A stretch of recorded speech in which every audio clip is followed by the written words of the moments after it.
कक्षा बीए तृतीय वर्ष, विषय हिंदी साहित्य, प्रथम प्रश्न पत्र, प्रकरण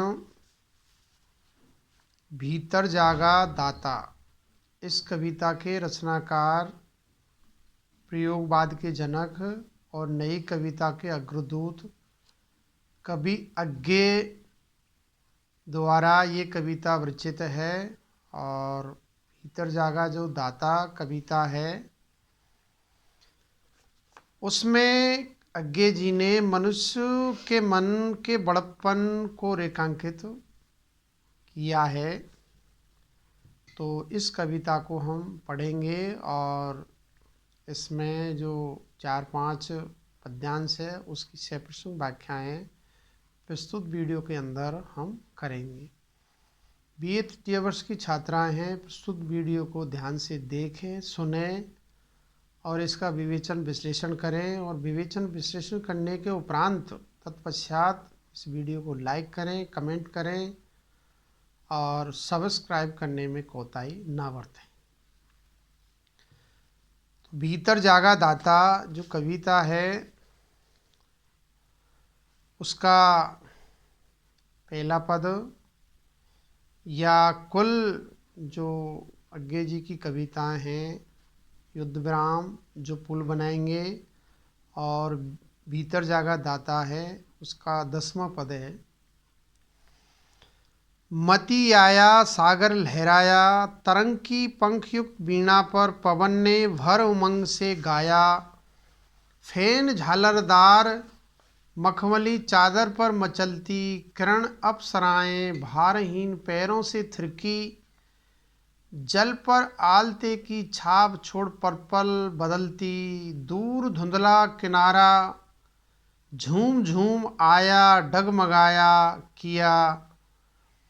मेरे भीतर जागा दाता, बोला लो ये सागर मैंने तुम्हें दिया। अब हम इस पद्यांश की सप्रश्न व्याख्याएँ करेंगे। व्याख्या के जो 4 सोपान होते हैं उसके आधार पर प्रस्तुत पद्यांश की हम समीक्षा करेंगे, इसका विवेचन विश्लेषण करेंगे। तो पहला व्याख्या का सोपान है, इसका संदर्भ देखते हैं। प्रस्तुत पद्यांश हमारी पाठ्य पुस्तक आधुनिक हिंदी कविता जो कि बीए प्रथम वर्ष हिंदी साहित्य के प्रथम प्रश्न पत्र में संकलित है। आधुनिक हिंदी कविता में संकलित प्रयोगवाद के जनक और नई कविता के अग्रदूत कवि सच्चिदानंद हीरानंद वात्स्यन अज्ञे द्वारा विरचित भीतर जागा दाता शीर्षक कविता से उद्धृत है, अवतरित है, लिया गया है। ये इसका संदर्भ है। अब दूसरा सोपान देखते हैं, प्रस्तुत कविता का प्रसंग। प्रस्तुत कविता में कवि ने सागर का प्रतीकात्मक चित्रण करते हुए हृदयगत भावों का निरूपण किया गया है।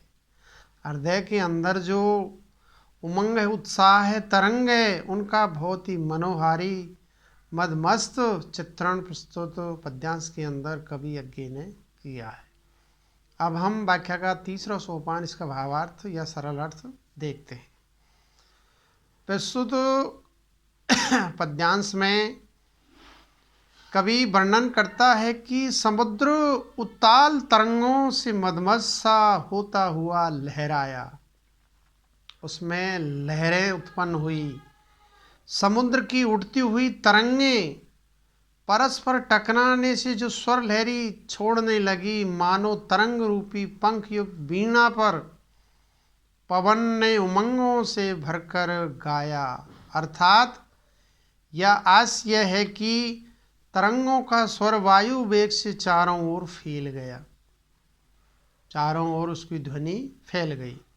समुद्र की सफ़ेद पीली फैन युक्त या फैन रूपी झालर वाली मखमली अर्थात पतली और सुकोमल चादर सूर्य की किरणें रूपी अप्सराएं नाचने लगी।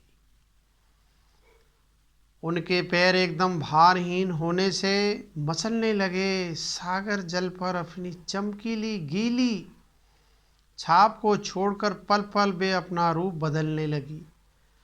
समुद्र का दूर तक दिखाई देने वाला किनारा कुछ धूमिल लहरों के कारण झूमता हुआ सा और हिलता डुलता सा प्रतीत होता रहा।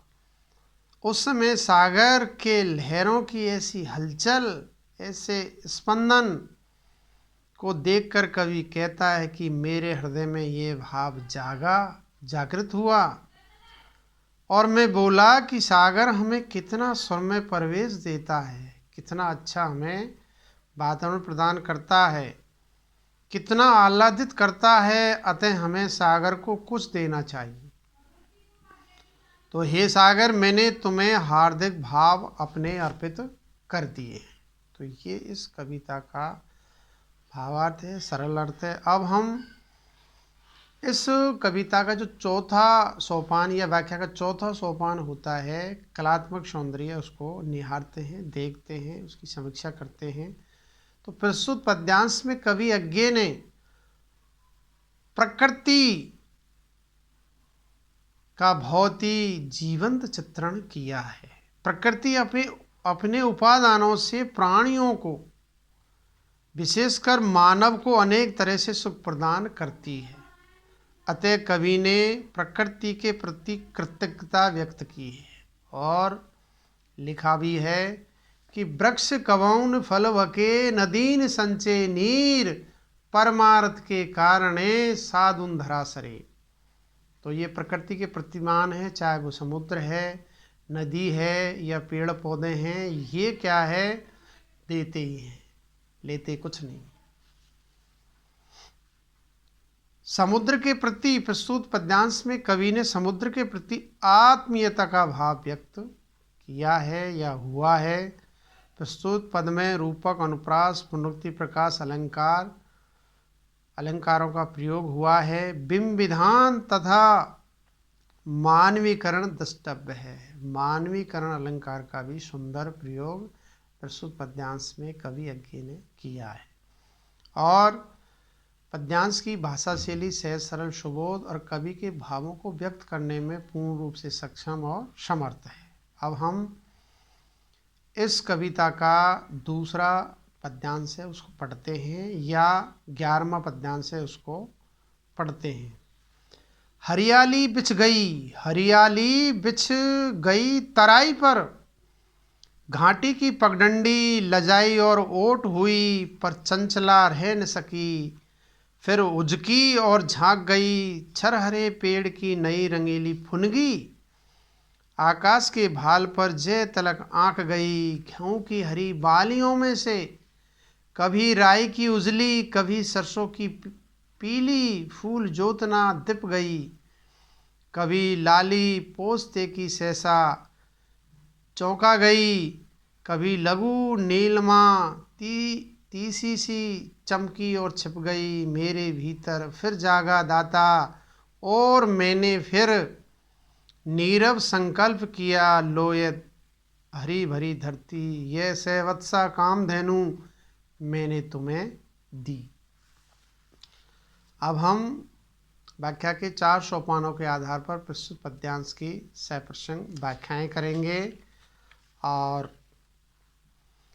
इसकी समीक्षा करेंगे। तो नंबर 1, संदर्भ। प्रस्तुत पद्यांश हमारी पाठ्य पुस्तक आधुनिक हिंदी कविता में संकलित अज्ञे द्वारा विरचित भीतर जागा कविता से उद्धृत है, अवतरित है, लिया गया है। अब हम व्याख्या का दूसरा सोपान, इसका प्रसंग देखते हैं। प्रस्तुत पद्यांश में कवि ने प्रकृति द्वारा धरती पर जो हरियाली फैलाई गई है उसे लक्ष्य कर अपनी हार्दिक उदारता व्यक्त की है। अब हम व्याख्या का तीसरा सोपान, इसका भावार्थ देखते हैं। प्रस्तुत पद्यावतरण में कवि कहता है कि धरती के मैदानी भागों में हरियाली बिछ गई, छा गई, घाटी की पगडंडी भी हरितमा से इतनी आच्छादित हो गई कि वह दूर से स्पष्ट नहीं दिखाई देती है। मानो पगडंडी रूपी नवयुक्ति लजाकर ओट हो गई छिप गई हो, परंतु उसकी सुंदरता को देखने के लिए बिजली शुंभ को रोक नहीं सकी। बादलों में जो बिजली चमकती है और वह सहसा चमक गई और जैसे उजगती हुई उसकी ओर झांक रही हो पतले या कम टहनियों वाले लंबे पेड़ पर निकली हुई नई डाली। आकाश के भाल अर्थात आकाश के मध्य में जय सूचक तिलक की तरह प्रतीत होने लगी। इस तरह प्राकृतिक परिवेश बहुत ही मनोरम बन गया। इसी क्रम में कवि आगे कहता है कि खेतों में गेहूं की हरी बालियां के आसपास कभी राई की कुछ सफ़ेद, कभी सरसों की पीली आभा वाले फूलों की कांति या सुषमा दिखाई देने लगी और किसी खेत में पोस्त के पुष्पों की लालमा सहसा आलोकित होने लगी, प्रकाशित होने लगी। इसी प्रकार कभी छोटी छोटी टीसी या अलसी के पुष्पों की चमक दिखाई देने लगी तथा सहसा ओझल भी होती रही, दूर होती गई। इस प्रकार धरती पर प्राकृतिक सुषमा एवं हरितमा का प्रसार देखकर कवि के हृदय में सहसा ये विचार जागे कि धरती बिना मांगे ही हमें कितना देती है, अकूत मात्रा में देती है, वह कितनी उदारता रखती है। इस विचार से कवि के हृदय में भी यह भाव जागा कि जब धरती हमें इतना सब चुपचाप देती है तो हमें भी उसे कुछ देना चाहिए। इसलिए मैं हरी भरी धरती को बछड़े सहित कामधेनु अर्थात मनोकामना पूरी करने वाली गाय रूपी पवित्र भावों को अर्पित करता हूँ। मैं भी क्या है कामधेनु को, इस धरा को, इस वसुंधरा को प्रदान करता हूँ। अब हम व्याख्या का चौथा सोपान, इसका कलात्मक, इसका काव्य सौंदर्य है, उसको निहारते हैं, देखते हैं। प्रस्तुत पद्यांश में कवि ने धरती की उदारता को लेकर कृतज्ञता एवं उदार भावना व्यक्त की गई है। प्रस्तुत पद्यांश में कवि ने सैवत्सा कामधेनु अर्थात बछड़े सहित देवताओं की गाय कथन से कवि ने पवित्र मांगलिक भावों की व्यंजना की है। वसुंधरा को, धरती को सैवत्सा कामधेनु यानी संपूर्ण मनोकामनाएं पूरी करने वाली कहा है। प्रस्तुत पद्यांश में अनुप्रास, उत्प्रेक्षा, मानवीकरण अलंकार प्रयुक्त हुए हैं। ये प्रयोगवादी शैली शिल्प की रचना है और प्रस्तुत पद्यांश की भाषा शैली सहज, सरल और सुबोध है तथा कवि के भावों को व्यक्त करने में पूर्ण रूप से सशक्त और समर्थ है। अगला इस कविता का तीसरा पद्यांश या 12वां पद्यांश है, उसको हम पढ़ते हैं, फिर इसकी 6% व्याख्याएं करेंगे। आकाश भी तुम्हें दिया, ये बोर, ये अंकुर, ये रंग, ये फूल, ये कौफलें, ये दूधिया कनी से भरी बालियां, ये मैंने तुम्हें दी। आंकी बांकी रेखा, ये मेड़ों पर छाग छोने, ये किलोलते, ये तलैया गलियारा, ये सारसों के जोड़े मौन खड़े पर तोलते, यह रूप केवल मैंने देखा, यह अनुभव अद्वितीय जो केवल मैंने जिया, सब तुम्हें दिया। अब हम प्रस्तुत कवितांश या पदावतरण की व्याख्या के 4 सोपानों के आधार पर इसकी व्याख्या करेंगे, इसका विवेचन विश्लेषण करेंगे, इसकी समीक्षा करेंगे, इसकी समालोचना करेंगे। तो नंबर 1, इसका संदर्भ देखते हैं। प्रस्तुत पद्यांश हमारी पाठ्य पुस्तक आधुनिक हिंदी कविता में संकलित अज्ञे द्वारा रचित, भीतर जागा दाता शीर्षक कविता से उद्धृत है। अब हम इसका प्रसंग देखते हैं। प्रस्तुत पद्यांश में कवि ने प्रकृति द्वारा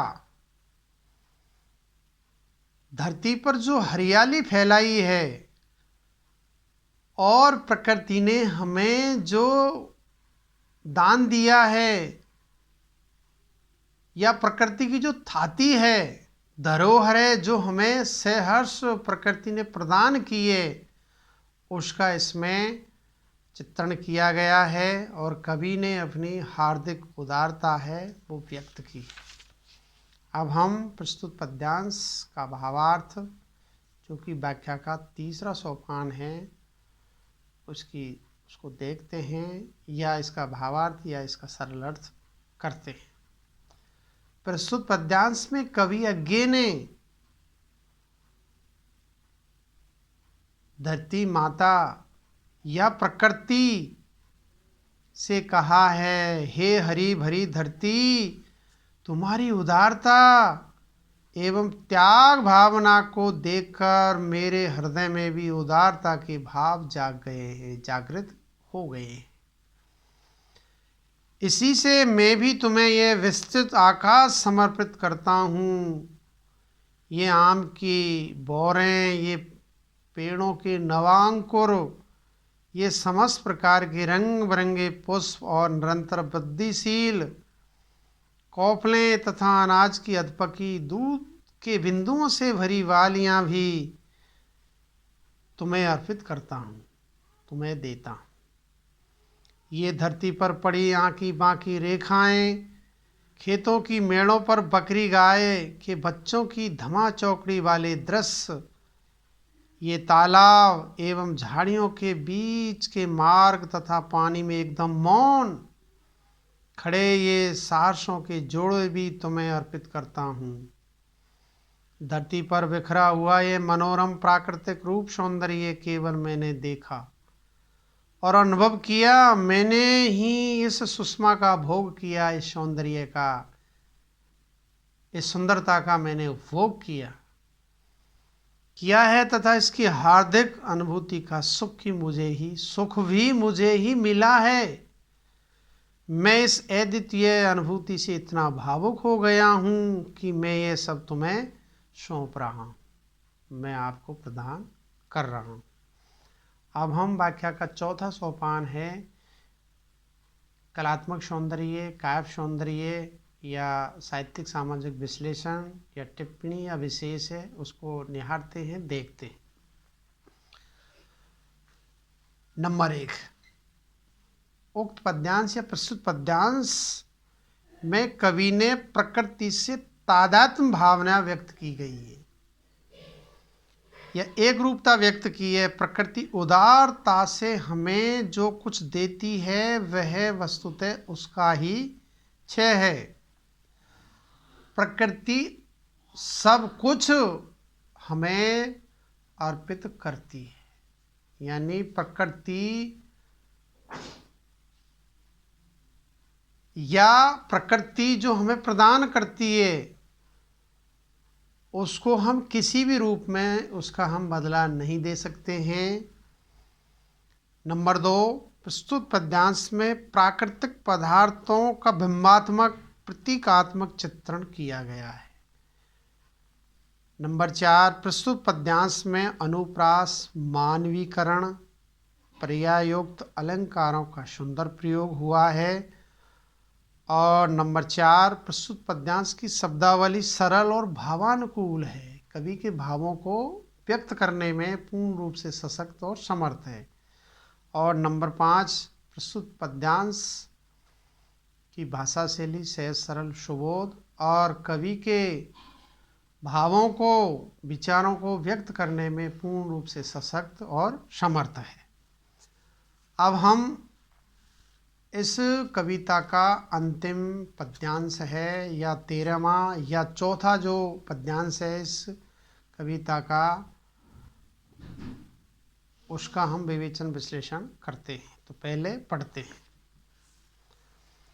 एक स्मृति से मन पूत हो गया, एक स्मृति से मन पूत हो आया, एक श्रद्धा से आहूत प्राणों ने गाया, एक प्यार का ज्वार दुर्निवार बढ़ाया, मैं डूबा नहीं उमड़ा उतराया, फिर भीतर दाता खिला आया, हंसा हंस कर तुम्हें बुलाया, लो ये स्मृति ये श्रद्धा ये हंसी, ये आहूत स्पर्श पूत भाव, यह मैं यह तुम, ये खिलना ये ज्वार ये पलवन, ये प्यार ये अडूब उमड़ना, सब तुम्हें दिया सब तुम्हें दिया।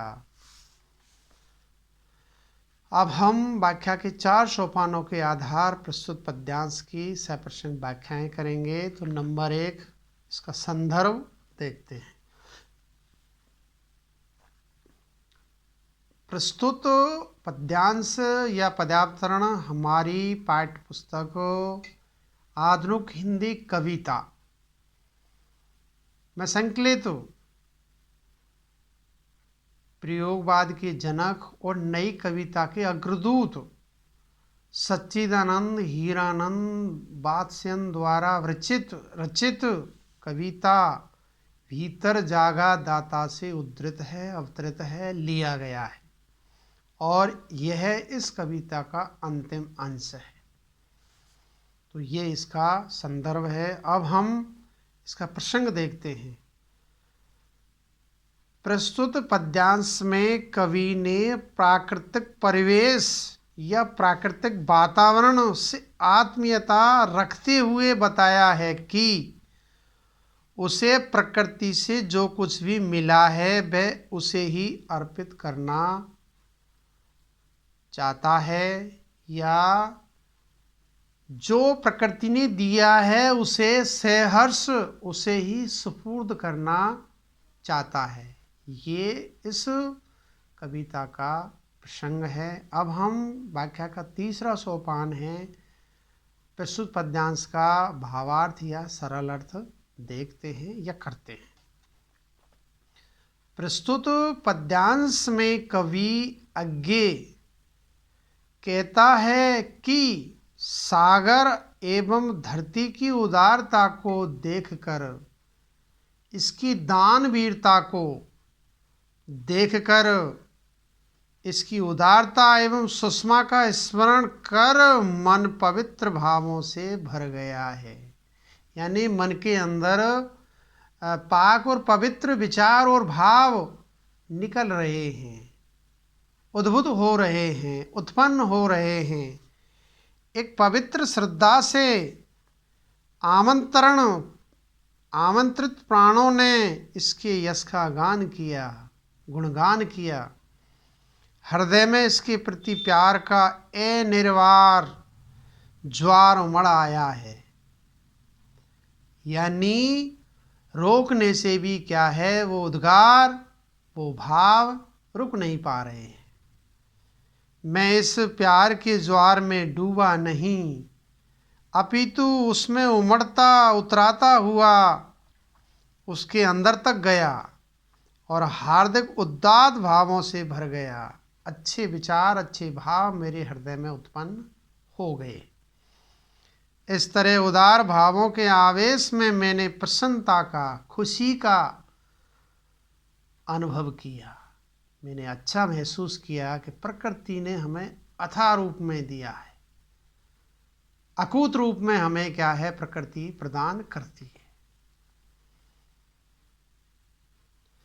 इस तरह उदार भावों के आवेश में मैंने प्रसन्नता का अनुभव किया और प्राकृतिक परिवेश को भी अपने पास बुलाया कि आ जाओ, मैं तो क्या है, आपकी क्रोड़ में बैठना चाहता हूँ।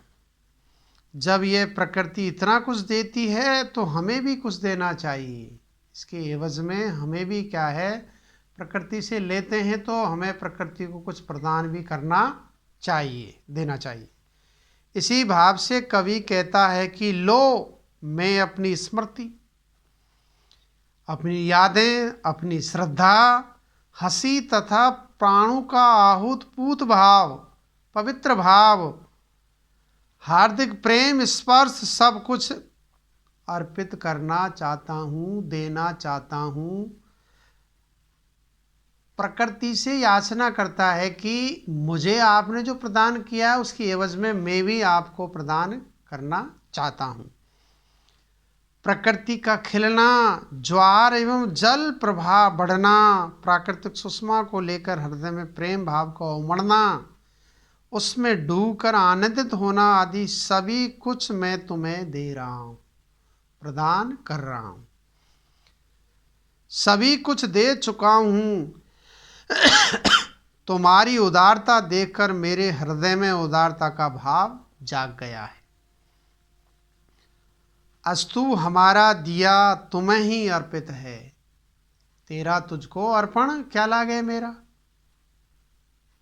तो ये इसका भावार्थ है। अब हम व्याख्या का जो चौथा सोपान है उसको निहारते हैं, देखते हैं, उसका विवेचन विश्लेषण करते हैं, या विशुद्ध पद्यांश का कलात्मक काव्य सौंदर्य या साहित्यिक सामाजिक विश्लेषण देखते हैं।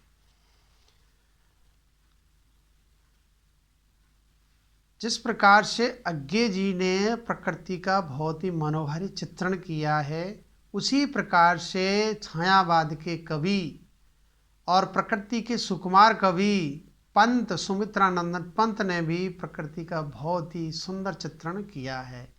एक पंक्ति में उद्धृत करता हूँ तुलना के लिए। छोड़ द्रमों की मृद छाया, तोड़ प्रकृति से भी माया, बाले तेरे बाल जाल में कैसे उलझा दूं लोचन, भूल अभी से इस जग को। प्रस्तुत पद्यांश में कवि ने प्राकृतिक परिवेश के प्रति आत्मीयता का भाव व्यक्त किया है। हृदय में उदारता का भाव जागृत होने से सब कुछ सुर में पावन और आत्मीय लगता है, अपनापन सा लगता है। इसी से अपने पराये का भेद मिट जाता है। और प्रस्तुत पद में कवि का व्यष्टिवादी चिंतन विचारणीय है। नदी के द्वीप नामक कविता है, उसमें भी कवि ने व्यष्टिवादी और समष्टिवादी चेतना का जिक्र चर्चा की है और लिखा है, हम नदी के द्वीप हैं, रहते नदी की क्रोड़ में, हम नदी के द्वीप हैं। प्रस्तुत कविता में प्रतीक एवं अप्रस्तुत विधान एकदम मौलिक हैं, न्यूतन हैं, नवीन हैं। और प्रस्तुत पद्यांश में अनुप्रास, रूपक, अतिशयोक्ति, मानवीकरण, प्रयुक्त आदि अलंकारों का सुंदर प्रयोग हुआ है। और प्रस्तुत पद्यांश की भाषा शैली सहज सरल सुबोध और कवि के भावों को व्यक्त करने में पूर्ण रूप से सशक्त और समर्थ है। तो ये अज्ञे की जो 3 कविता हैं उनका हमने विवेचन विश्लेषण कर लिया है। अगले वीडियो में हम गजानन माधव मुक्तिबोध का व्यक्तित्व, कृतित्व और उनकी हमारे पाठ्यक्रम में जो कविताएं संकलित है, आधुनिक हिंदी कविता नामक पाठ्य पुस्तक है, उसमें संकलित उनकी जो कविताएं हैं, बबूल, उन्हें युद्ध की ही करने दो बात, जन जन का चेहरा एक, ये 3 कविताएं संकलित है। इनका हम बारी बारी से विवेचन विश्लेषण करेंगे, इनकी सप्रश्न व्याख्याएं करेंगे। तो ये अगले वीडियो में हम चर्चा करेंगे। मैं SL बैरवा, सहायक आचार्य हिंदी, राजकीय कन्या महाविद्यालय बयाना, जिला भरतपुर। और प्रस्तुत जो आधुनिक हिंदी कविता है यह पाठ्य पुस्तक महाराजा सूरजमल ब्रज विश्वविद्यालय भरतपुर के BA तृतीय वर्ष ऐच्छिक विषय हिंदी साहित्य के प्रथम प्रश्न पत्र में संकलित है। आज इतना ही। धन्यवाद। नमस्कार।